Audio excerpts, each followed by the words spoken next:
ইতিমধ্যেই গণমাধ্যমে দেখেছেন সাদ্দাম হোসেন ছাত্রলীগের একজন কর্মী ছিল।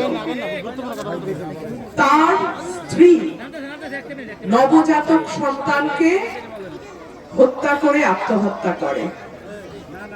সাদ্দাম কারাগারে, তাকে একদিনের জন্য বের করে আনবে এমন কোন নেতা ছিল না। তাকে প্যারোলে বের করে নাই। তার স্ত্রী এবং সন্তানের মৃতদেহ কারাগারে গিয়ে সে 5 মিনিটের জন্য দেখতে পেরেছে। যাদের পেছনে সাদ্দামের মতো কর্মীরা গত 15 বছর রাজনীতি করেছে, যাদেরকে সাদ্দামের মতো কর্মীরা নেতা বানিয়েছে, তারা কিন্তু সাদ্দামের পরিবারের খবর নেয় নাই।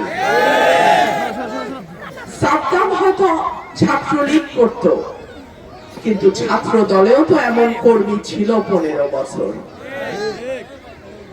যেই নেতা কর্মীর পরিবারের খবর রাখে না, যেই নেতাকে নেতা বানাইতে গিয়ে কর্মীর দিন শেষে কারাগারে জায়গা হয়, যেই নেতাকে নেতা বানাইতে গিয়ে কর্মীর স্ত্রী সন্তানকে বিষ খেয়ে মরতে হয়, আপনারা কি সেই রকম নেতা চান?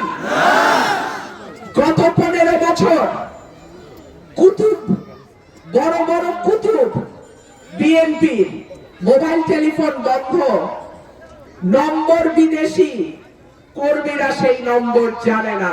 ঠিক কি ঠিক না? কাকে পাইছিলেন তখন?